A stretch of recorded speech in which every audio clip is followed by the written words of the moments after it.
오늘 살펴볼 하나님의 말씀은 에베소서 4장 7절입니다.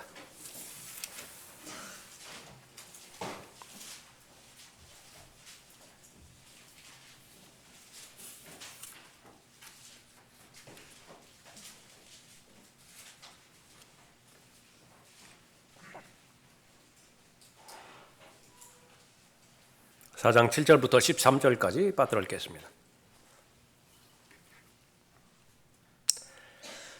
그러나 우리 각자에게 그리스도의 은사의 분량대로 은혜를 주셨으니 그러므로 말씀하시기를 그가 위로 올라가실 때에 사로잡힌 자를 사로잡아갔고 사람들에게는 은사를 주셨다고 하셨느니라. 따라서 그가 올라가셨다는 것은 그가 땅의 더 낮은 부분들로 먼저 내려가셨다는 것이 아니고 무엇이냐? 내려가셨던 그가 모든 하늘들 위로 올라가신 바로 그분이니 그가 모든 것을 충만케 하시려 함이니라. 그가 어떤 사람들은 사도로, 어떤 사람들은 선지자로, 어떤 사람들은 복음 전도자로, 어떤 사람들은 목사와 교사로 주셨으니 이는 성도들을 온전케 하며 섬기는 일을 하게 하고 그리스도의 몸을 세우게 하여 우리 모두가 믿음의 하나됨과 하나님의 아들을 아는 지식의 하나됨에 도달하게 하고 온전한 사람이 되어 그리스도의 충만하심에 장성한 분량에까지 이르게 하려 하심이라. 기도하겠습니다. 아버지 하나님, 아름다운 교회 주시고 가장 귀한 경배로 주님 앞에 드려질 수 있도록 인도해 주시니 감사를 드립니다.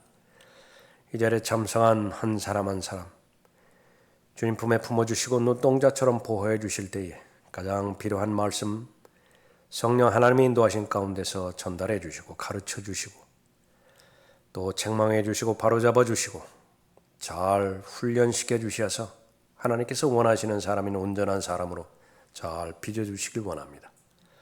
하나님 쓰시기에 합당하게 온전하게 쓰임받을 수 있는 복음에 합당한 삶을 살 수 있도록 복 주시길 원합니다. 각 사람의 마음을 준비시켜 주시고 저를 주님의 영으로 충만하게 채워주셔서 또 하나님의 의도대로 하나님의 말씀이 잘 전달될 수 있도록 도구로 사용해 주십시오. 악의 세력이 이 시간 방해하지 못하도록 보호해 주십시오. 주 예수 그리스도의 이름으로 기도드렸습니다. 아멘.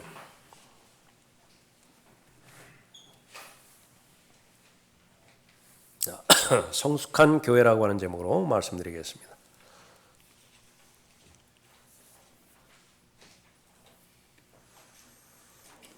하나님께서 가장 귀히 여기시는 교회에 대해서 계속해서 계시해 주시고 그 중요성에 대해서 계속 알려주시죠.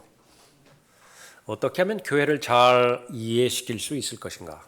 어떻게 하면 교회의 중요성을 각 개개인에게도 동일하게 그 비중을 가질 수 있도록 해주시겠는가?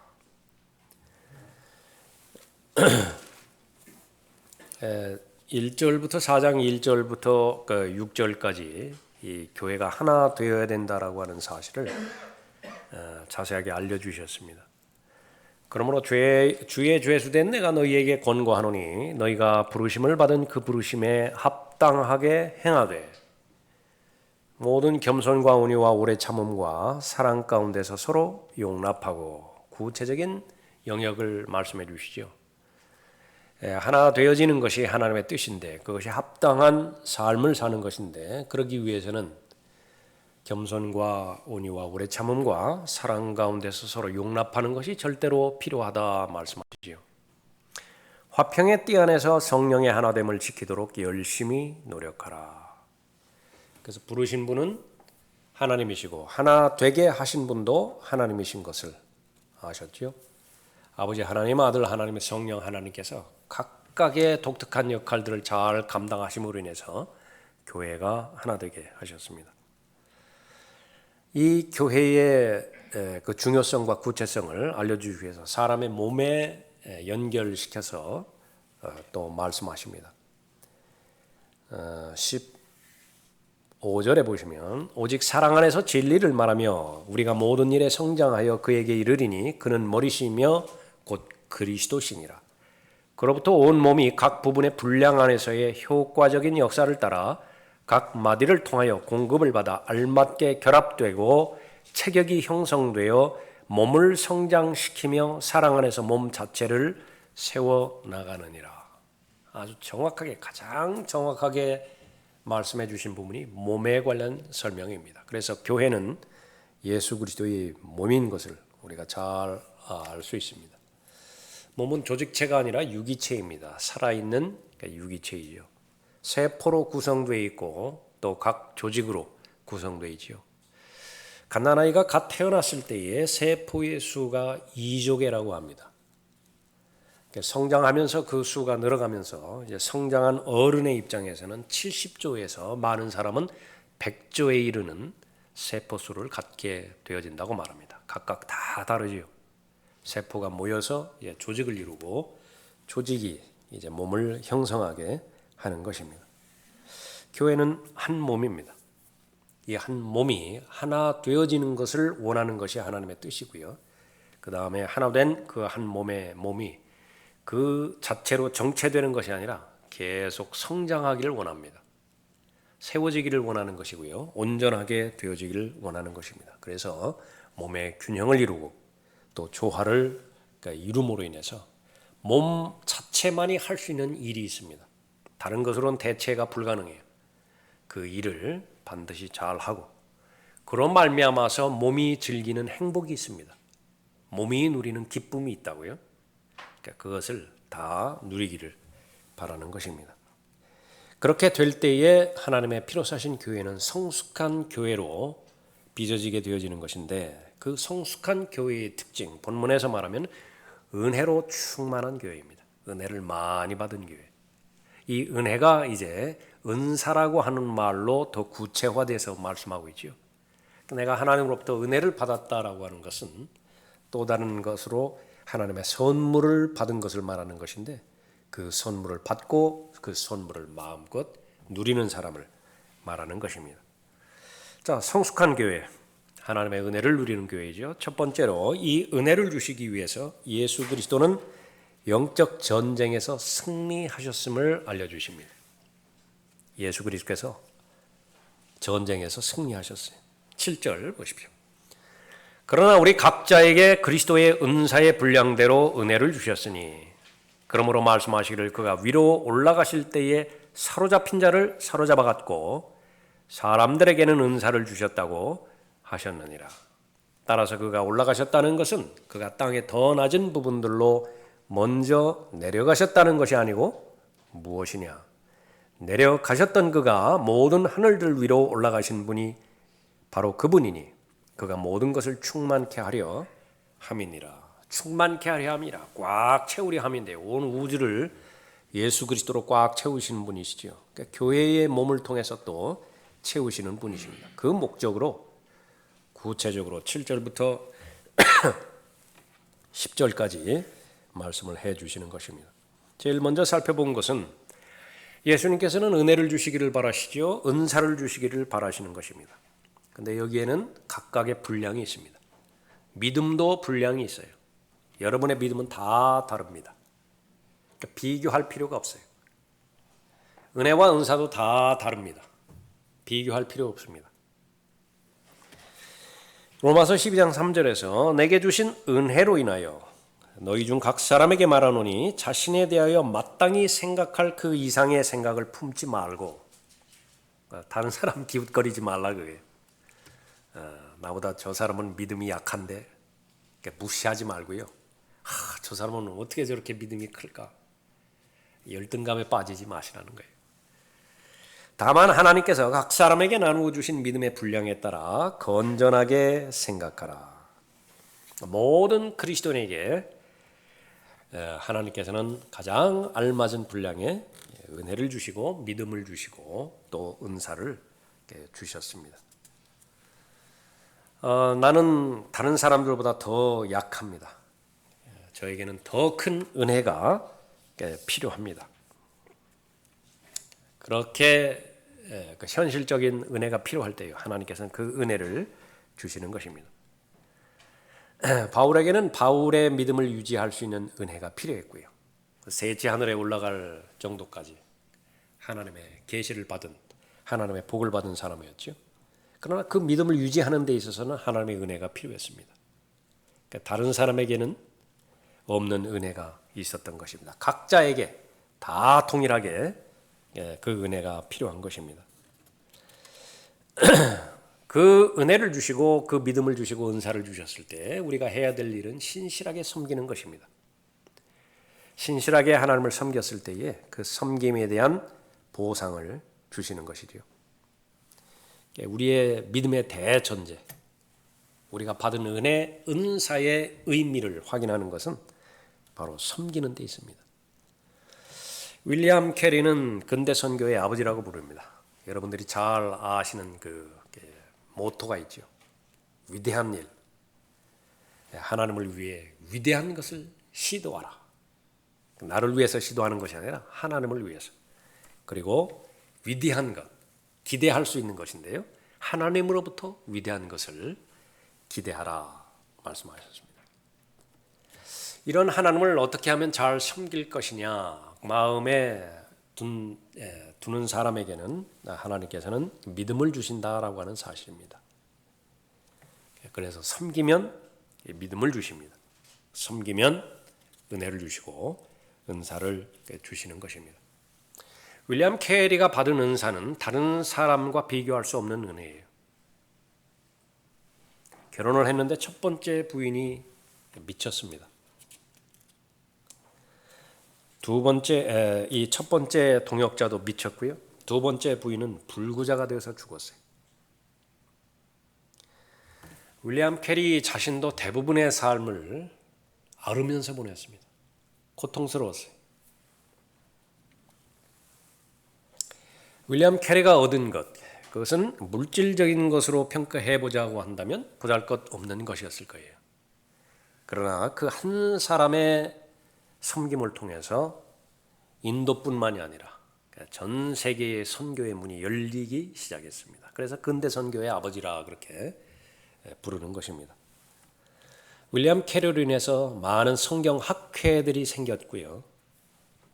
또 성경을 44개의 동부언어로 인도의 동부언어로 그렇게 번역했습니다. 자신도 번역에 참여를 했어요. 그 성경이 보급된 결과 과부를 불태우는 악습이 사라졌습니다. 어느 문화든지 마찬가지죠. 그러니까 예수 그리스도께서 전파됨으로 인해서 가장 많은 덕을 본 나라 가운데 하나가 우리나라일 경우에 여성의 신장이요, 인권의 신장이 얼마나 격상됐습니까? 심지어는 농업의 생산성에도 그렇게 기여할 정도로 복을 그렇게 받은 것입니다. 은사주의자들이 추구하는 복이 있습니다. 그것과 구분이 되어지는 그런 복임에 틀림이 없습니다. 자, 이런 다양한 은혜를 주시고 은사를 주셨는데 그 전제 조건은 예수 그리스도께서 치열한 영적 전쟁에서 자신의 생명을 내어놓으시고 싸우셨다는 사실입니다. 그러므로 말씀하시기를 그가 위로 올라가실 때에 사로잡힌 자를 사로잡아 갖고 사람들에게는 은사를 주셨다고 하셨느니라. 시편 68편 18절을 인용한 부분인데요. 이것은 전쟁에 있어서의 그 승리한 결과 적군의 군사들을 포로로 잡는 거예요. 그 포로로 잡은 군사들을 전리품을, 노량물들을 선물로 나눠주는 것입니다. 고대 사회에 있어서의 풍습입니다. 문화예요. 하나님의 병거는 이만이요 천사들도 수천이라. 주께서 그들 가운데 계심이 마치 시내산에 거룩한 곳에 계심 같도다. 주께서 높은 곳으로 오르시고 주께서 사로잡힌 자들을 잡아가셨으며 주께서는 사람들을 위해서 은사들을 받으셨고 정령 거역하는 자들을 위해서도 은사들을 받으셨으니 이는 주 하나님께서 그들 가운데 거하려 하심이니라. 이 문맥은 이제 천년왕국 때 모든 적들을 다 멸망시키고 평정하시고 의의 왕으로서, 화평의 왕으로서 통치하실 것을 말하는 것입니다. 아브라함이 포로된 조카 롯을 사로잡힌 자를 사로잡아 오기 위해서 전쟁을 벌였죠. 승리했죠. 결국은 사로잡아 온 거예요. 그런 맥락을 이해하시면 본문 말씀이 이해가 쉽습니다. 예수 그리스도께서 은혜를 주시기 위해서 제일 먼저 십자가에서 고난을 받으셨습니다. 하늘에 계신 그분이 거기가 정상적인 자리임에도 불구하고 땅으로 내려오셨죠. 악한 세상으로 내려오셨습니다. 내려오신 목적은 죽기 위해서 내려오셨는데 하나님의 법에 따르면 죄인의 죄들이 해결되기 위해서는 의인이 죽어야 돼요. 하나님의 생명과 죄인의 생명이 바꿔져야 됩니다. 그 목적으로 내려오셨습니다. 하나님의 형체로 계셨지만은 모든 하나님의 영예를 다 버리셨다 말씀하셨죠. 사람으로 내려오셨는데 왕으로 내려오신 것이 아니에요. 귀족으로 내려오신 것이 아닙니다. 종의 형체를 입고 내려오셔서 자연사 하신 것도 아니고요. 33세에 죽으셨는데 저주받은 죽음으로 죽으셨습니다. 십자가의 죽음으로 죽으셨어요. 그런데 이 모든 것이 하나님의 뜻이었고 하나님의 뜻에 순종하셨습니다. 그것은 죄 때문이었어요. 죄 문제를 해결하기 위해서 이 땅으로 내려오신 것입니다. 보라, 세상 죄를 제거하는 하나님의 어린 양이라. 침례 요한이 예수 그리스도께 이 말을 했을 때에 세상의 모든 죄들이 예수 그리스도께로 옮겨갈 것이라고 하는 사실을 미리 알려주시는 것이지요. 이 부분은 세상의 기초가 놓이기 이전에 미리 예정된 것입니다. 아버지 하나님께서 예정해 놓으셨고요. 그 아버지의 뜻에 순종하신 분이 바로 어린 양이신 예수 그리스도이십니다. 하나님의 어린 양으로 이 땅에 내려오신 것이지요. 그래서 세상의 모든 죄들을 다 친히 담당하셨다 말씀하십니다. 그 죄들로 인해서 저주가 되신 거예요. 죄들을 자신의 머리 위에 다 가져가셨을 뿐만 아니라 지고 있으실 뿐만 아니라 죄 자체가 되신 것입니다. 죄를 담당하신 것이에요. 하나님께서 죄를 알지도 못하는 그를 우리를 위하여 죄로 삼으신 것은 아들을 죄로 만들어 버렸어요. Made him to be sin. 아들을 무엇로 만들어 버렸다고요? 죄 자체로 만들어 버렸어요. 죄의 화신이 된 것입니다. 죄의 화신을 우리는 마귀라고 합니다. 뱀으로 나타나는 거죠.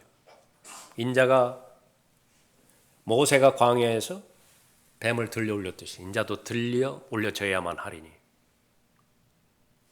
그러니까 죄를 알지도 못하는 분을 우리를 위해서 죄를 삼으셨다 말씀하셨습니다. 뱀이 되신 것이고 마귀가 되신 것이 그것을 혼의 속죄 제물이라 말씀하십니다. 혼의 속죄 제물. 동물을 제사장한테 데리고 가서 죄인이 자신의 죄를 해결하기 위해서 안수하죠. 그러면 이 죄가, 자신의 죄가 동물에게로 다 전가가 되는 것입니다. 그러니까 죄 덩어리가 되는 거예요. 그래서 그 죄 덩어리인 그 동물을요, 제단에 놓고서 불살라 버리는 것입니다. 하나도 남김없이 다 태워버리는 거예요. 그러니까 무엇을 말하려고 했던 것이냐? 황소의 염소의 피로 하는 데는 한계가 있었습니다.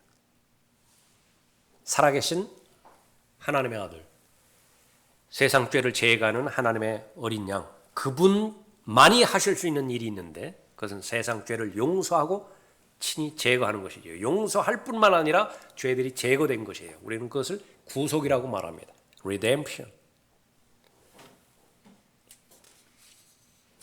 혼의 속죄제물로 바쳐질 것을 아시기 때문에 갈보리 겟세마네 동산에서 심히 슬퍼하셨어요. 예수님께서. 베드로와 세베대의 두 아들을 데리고 가서 슬퍼하며 심히 괴로워하시기 시작하더라. 주께서 그들에게 말씀하시기를 내 혼이 심히 슬퍼 죽을 지경이라. 왜 심히 슬퍼 죽을 지경이? 자신이 혼을 잃어버릴 거예요. 혼은 몸의 형태를 지니고 있죠. 눈에 보이지는 않지만. 그러나 죄로 인해서 하나님의 심판을 받게 될 때에는 이 혼의 모양이 일그러집니다. 나중에 무엇이 되어야 되냐면 벌레가 돼버려요. 그러니까 그 사실을 알고 계셨던 것입니다. 그러나 나는 벌레요. 십자가를 앞에 놓고 예언했던 시편 22편 6절의 말씀입니다. 다윗이 말했지만 예수 그리스도께서 십자가에서 말씀하시는 거예요. 다윗의 입을 빌어서. 그러나 나는 벌레요 사람이 아니라 사람들의 비방거리요 백성들에게 멸시거리니다. 숨을 내쉬우고 죽으셨습니다. 다 이루었다 말씀하셨죠. 마태복음 12장 40절에서는 예수님께서 요나의 표적을 보여주셨는데 사흘 밤 사흘 낮 땅의 심장 속에 있을 것이라 말씀하셨죠. 요나가 고레 속에 있었던 것처럼 지옥에서 자신의 모든 죄들을 지고 가져가셨던 모든 죄들을 다 내려놓으셨습니다. 그래서 썩지 않으시는 거예요. 죄들이 떠나지 않으셨다고 한다면 지옥에서 썩을 수밖에 없는 것입니다. 이는 주께서 내 혼을 지옥에 내버려 두지 아니하시며 또 주의 거룩하신 분으로 썩어짐을 보지 않게 하실 것입니다. 지하에 내려갔을 때에 감옥에 내려가서 타락한 영들에게 전파하셨죠. 정죄하셨습니다. 바로 죄를 지은 천사들이 예수님의 선포를 들으셨던 것이죠. 이 천사들은 처음 지위를 지키지 아니하고 자신들의 처소를 떠난 천사들이었어요. 창세기 6장에서 기록되고 있는 하나님의 아들들이었습니다. 영적인 존재, 천사들이 하나님의 아들들이 사람의 몸을 입고 육체를 입고 사람의 딸들과 결합하게 되었죠. 그래서 나온 것이 거인들이었습니다. 홍수가 나서 그 육체는 죽었고요. 그 영들은 타타로스라고 하는 감옥에 갇혀 있습니다. 예수님께서 사흘 밤, 사흘 낮 동안에 지하 세계로 더 내려가신 거예요. 사람들은 이 본문을 예수 그리스도께서 하늘에 계신 예수 그리스도께서 이 땅으로 내려오셨다라고 그렇게 보는 것이지만 더 낮은 곳으로 내려가셨다라고 말씀하시죠. 본문은 땅보다 더 낮은 곳으로 내려가신 거예요. 그러니까 지하 세계로 내려가신 것입니다.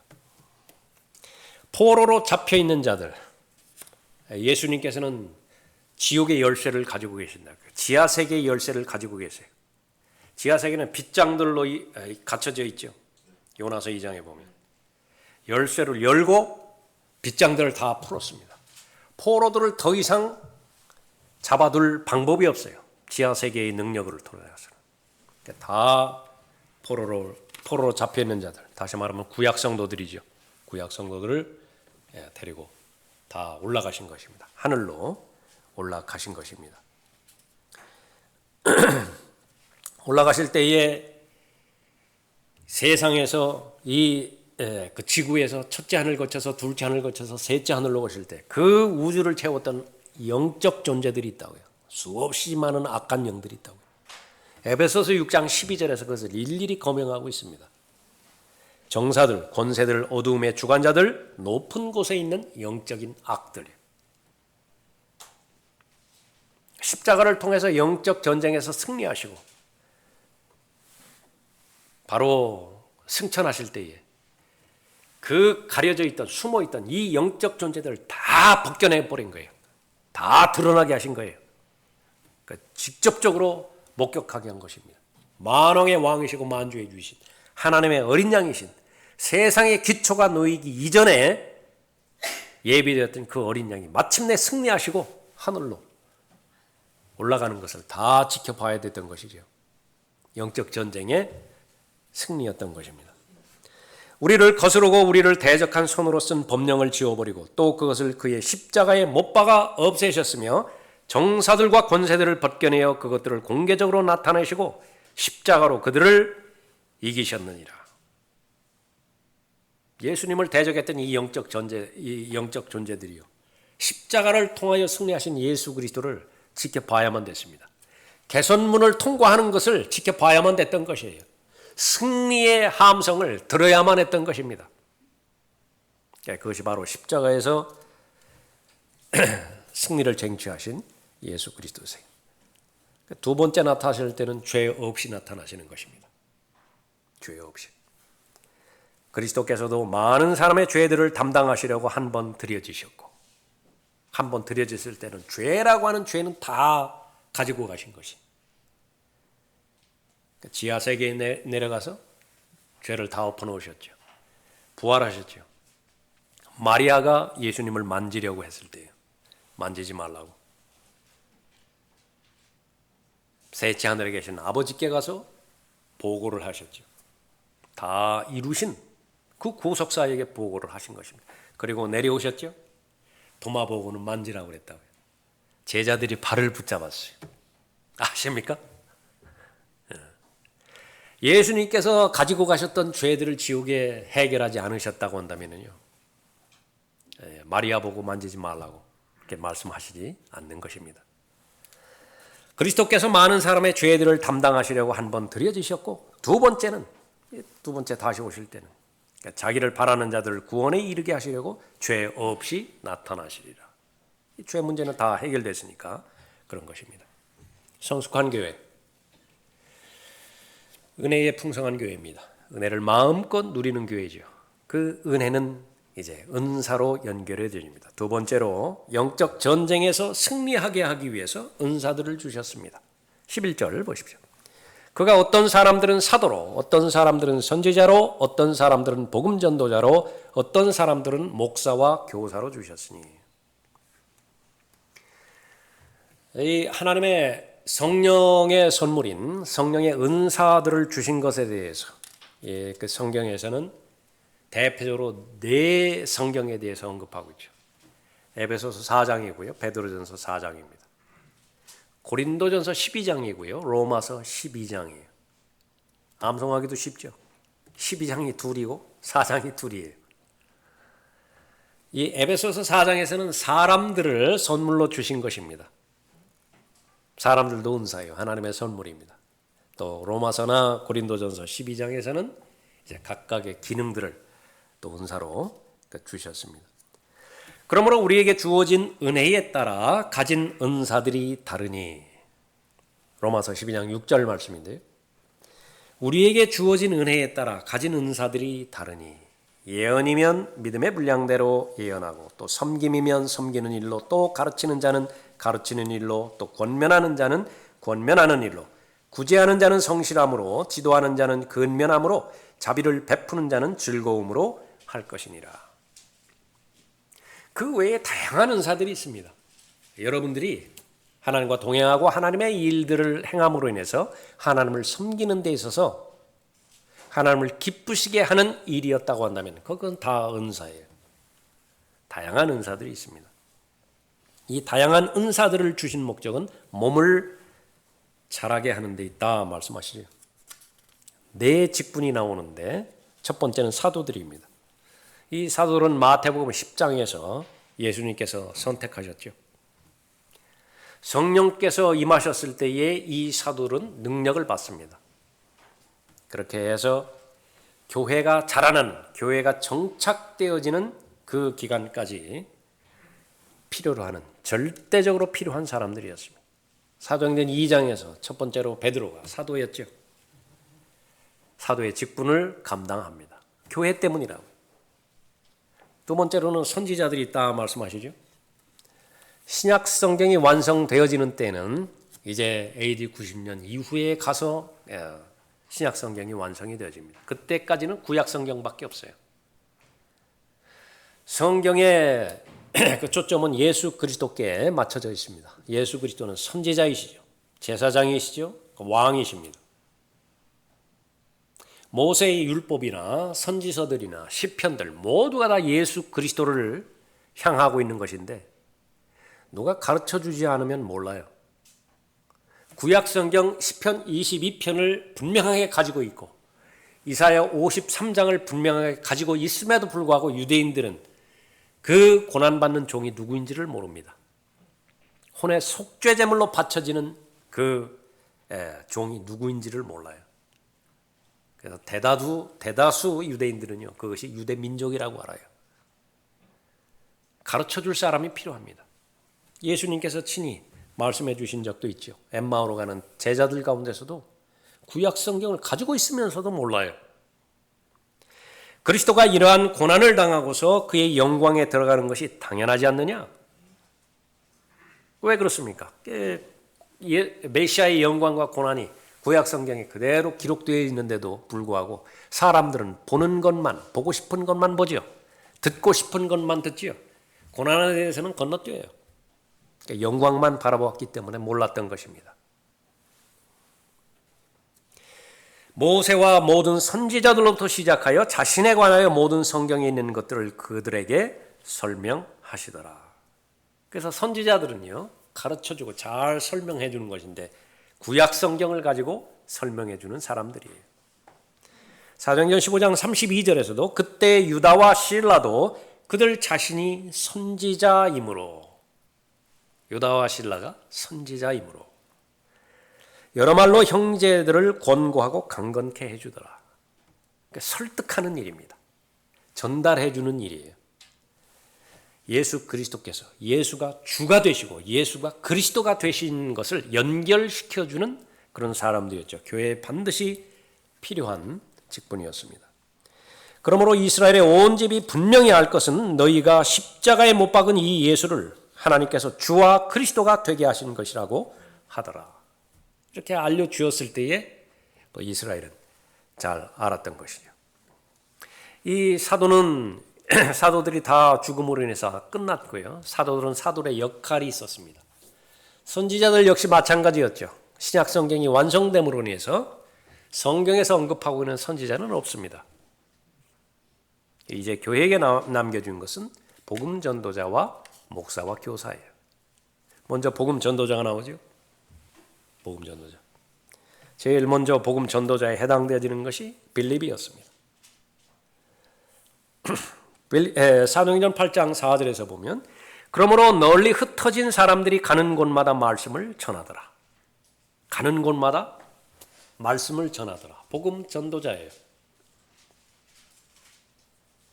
그때 빌립이 사마리아의 성읍에 내려가 사람들에게 그리스도를 전파하니 무엇을 전파했을까요? 예수 그리스도께서는 당신의 죄를 위해 죽으셨습니다.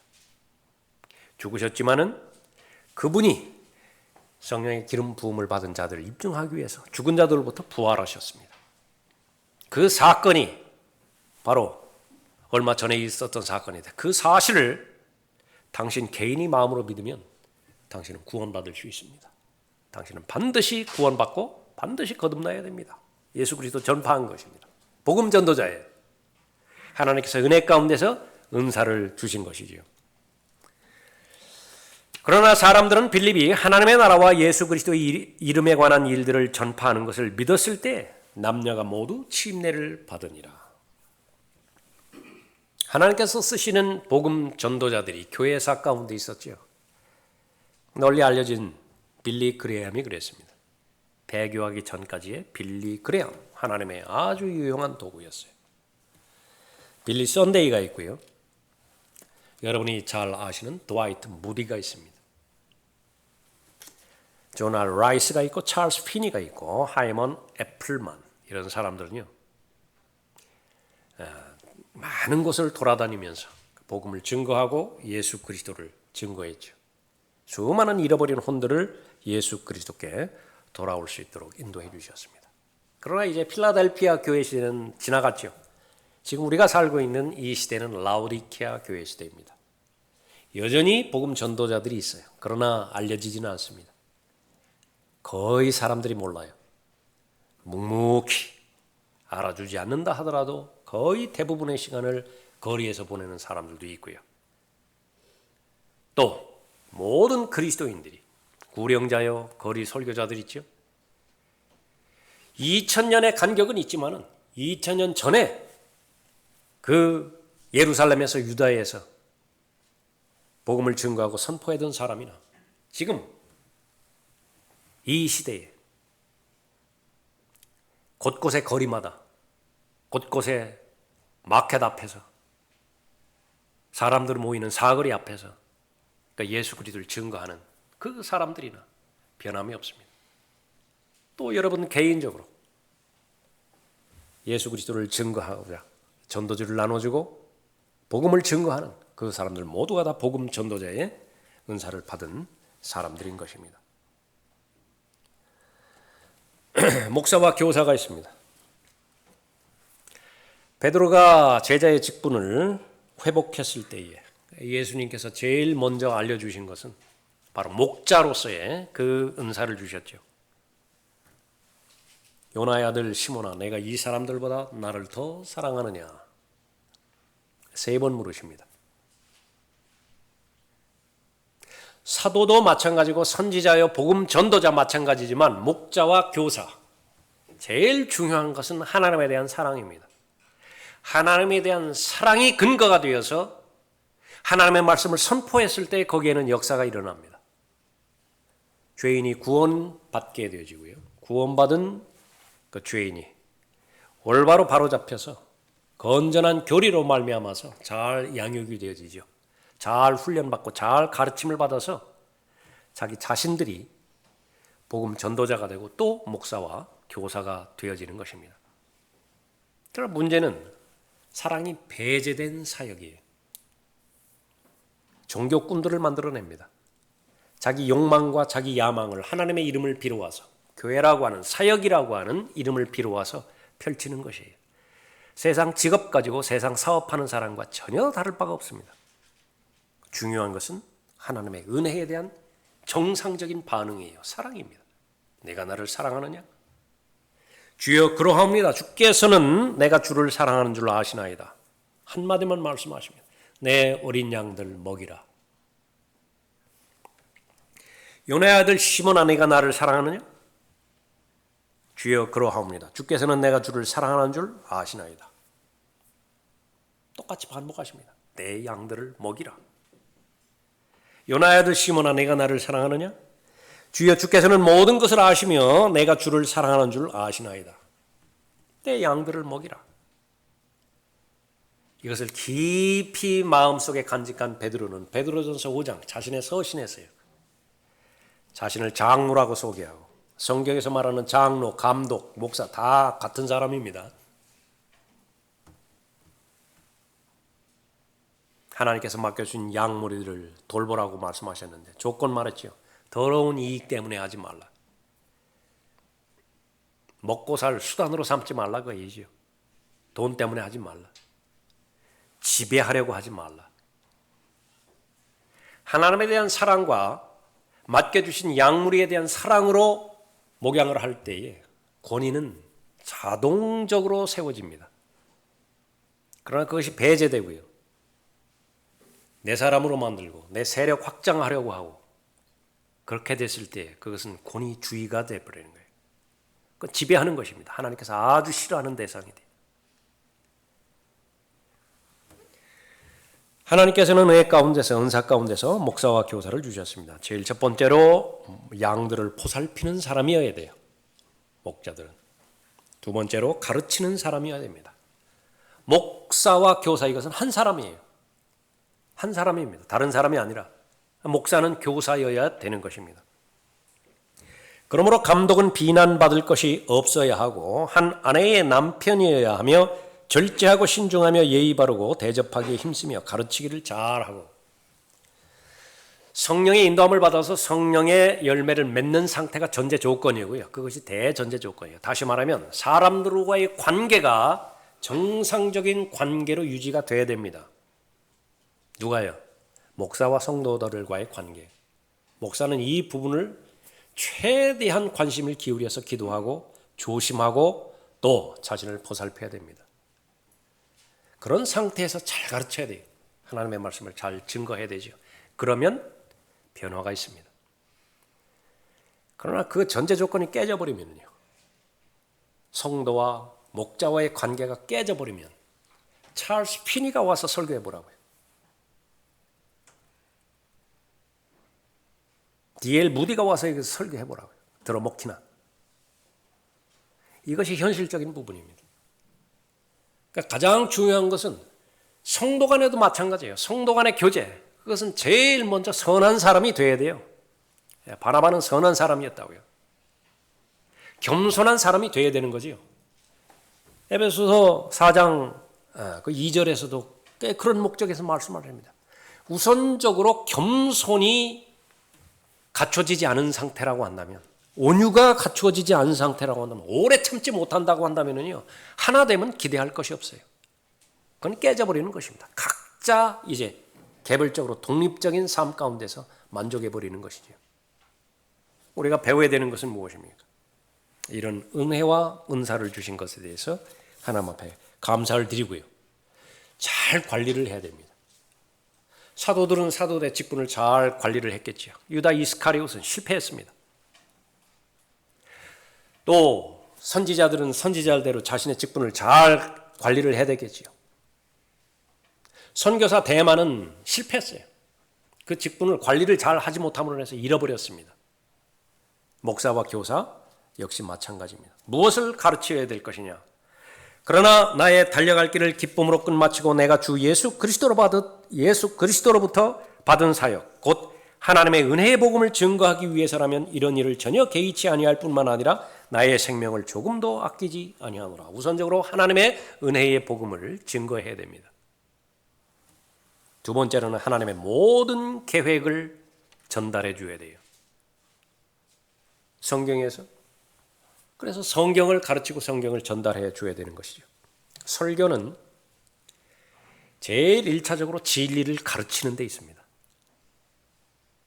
성도들은 진리를 배우는 것이죠. 그거 다 아는 건데 반복해서 들으셔야 돼요.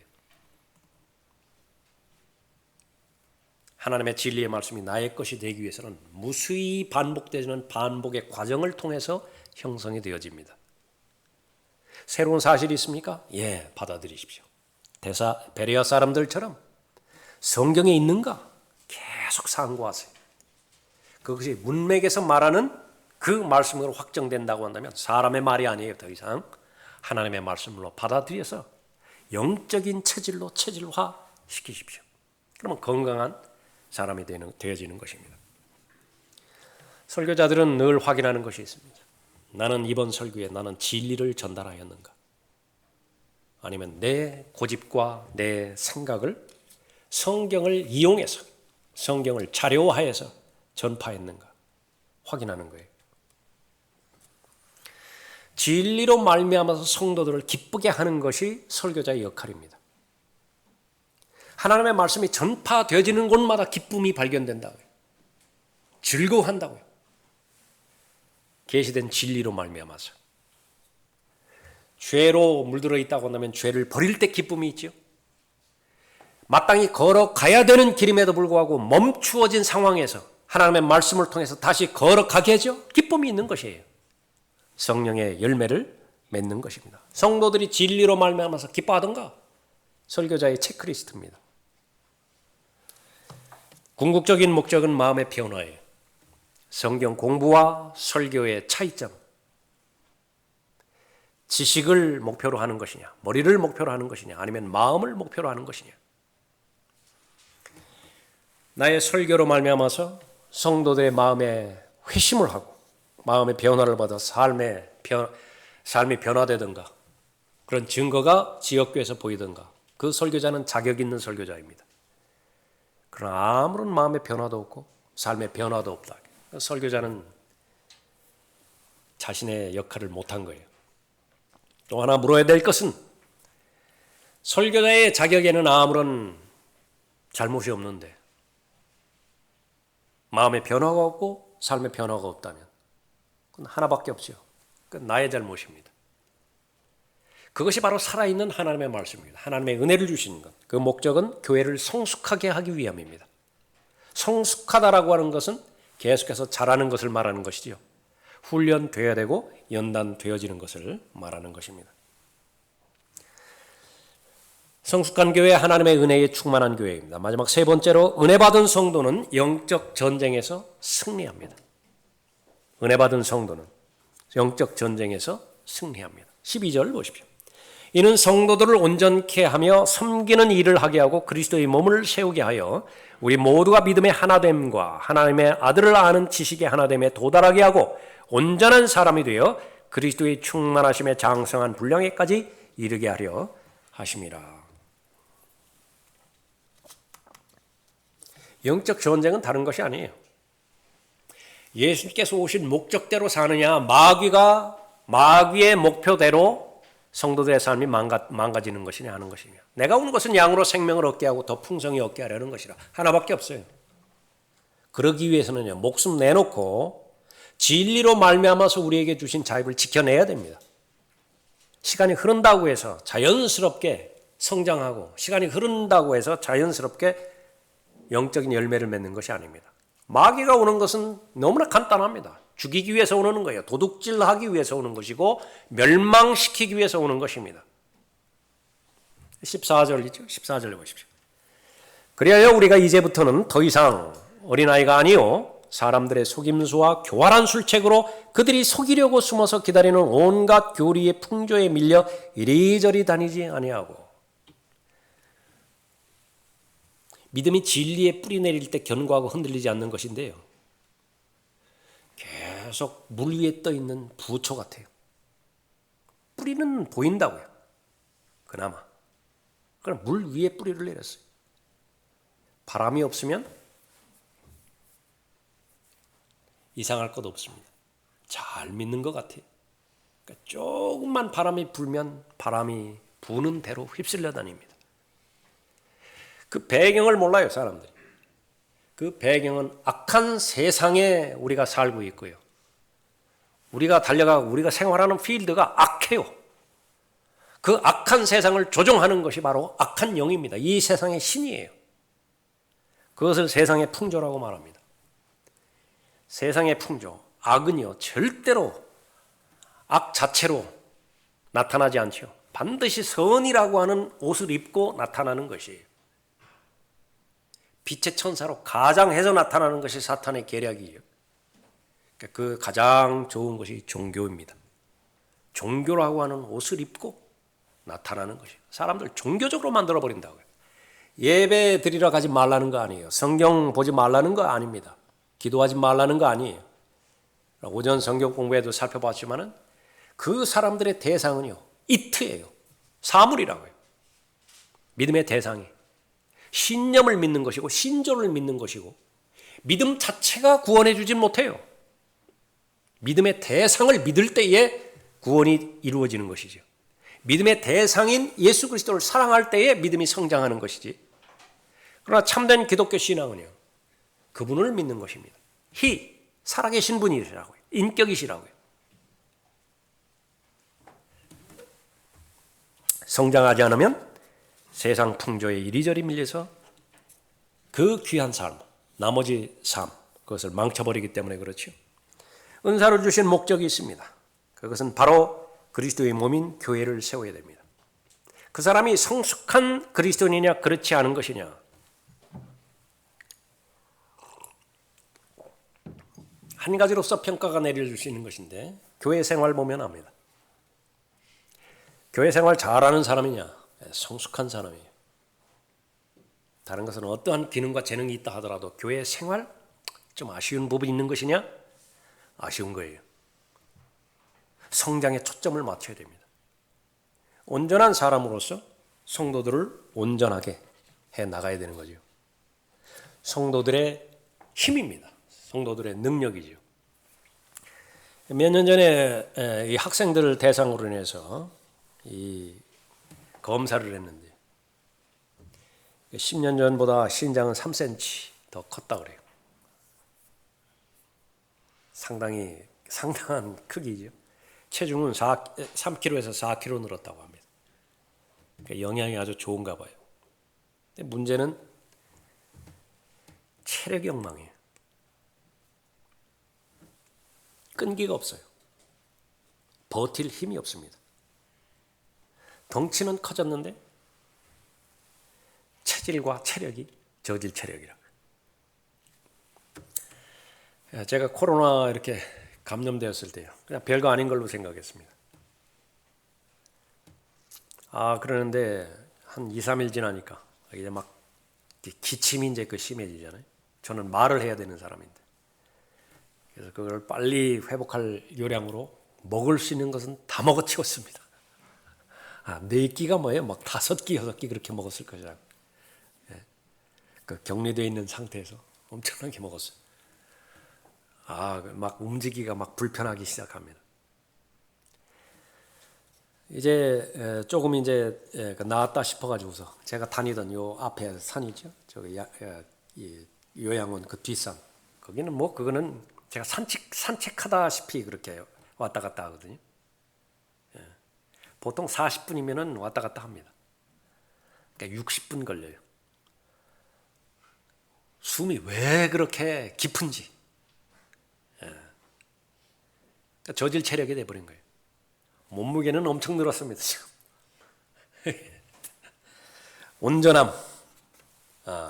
가장 최적의 상태를 유지해야 되는 것인데, 온전하다라고 하는 것은 탈골된 뼈를 맞추는 것을 말하는 것입니다.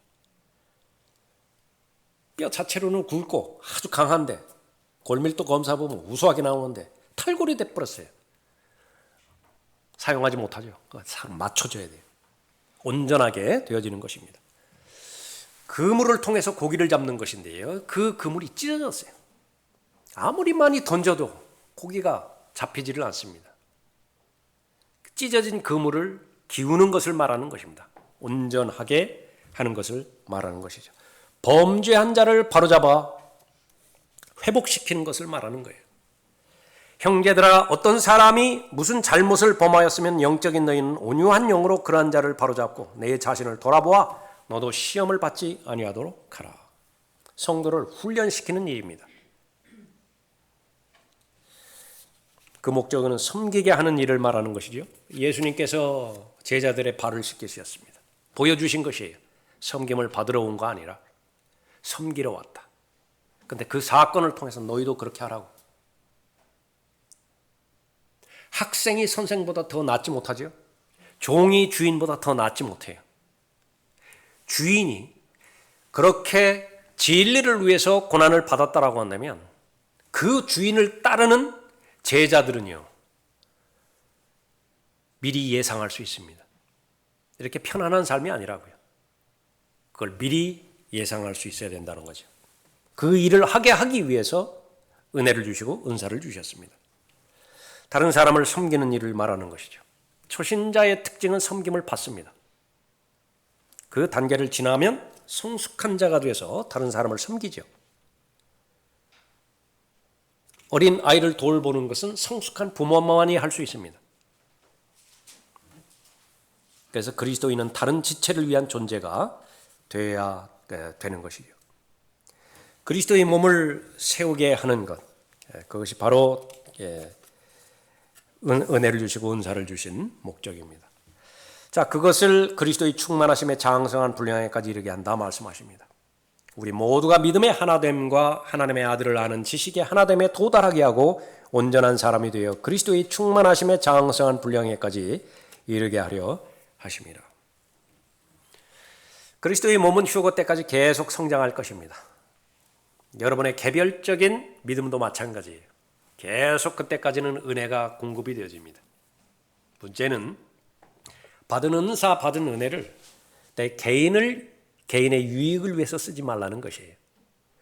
그리스도의 몸을 위해서 쓰다 보면, 다시 말하면 여러분의 존재 목적은 다른 사람을 위해서 존재하는 것입니다. 예수님께서 오신 목적이 바로 그러하셨듯이 예수님께서는 공생애를 사셨죠. 그리스도인이 되었다라고 하는 것은 지금까지 내 개별적인 생활, 사생활을 접고 이제부터는 나도 공생애에 접어들었다라고 선언하는 것을 말하는 것입니다. 여러분 다 침례 받으셨어요? 예수 그리스도와 동일시하셨죠? 그러니까 예수 그리스도처럼 나는 생명의 새로움 가운데서 넣어주신 새로운 길이 있는데 생명의 새로움 가운데서 걸어가겠다. 그것을 선포하는 것이죠. 그럴 때 여러분은 가장 건강합니다. 여러분의 시간을 가장 잘 쓸 수 있고 하나님께서 여러분에게 주신 모든 복들, 여러분의 시간, 여러분의 마음의 열정, 여러분에게 주신 물질, 그것은 가장 효율적으로 사용할 수가 있는 것입니다. 그것을 믿을 수 있는 믿음이 필요한 것이죠. 오직 은혜와 우리 주 곧 구주 예수 그리스도를 아는 지식 안에서 자라가라. 영광이 이제와 영원토록 그에게 있을지어다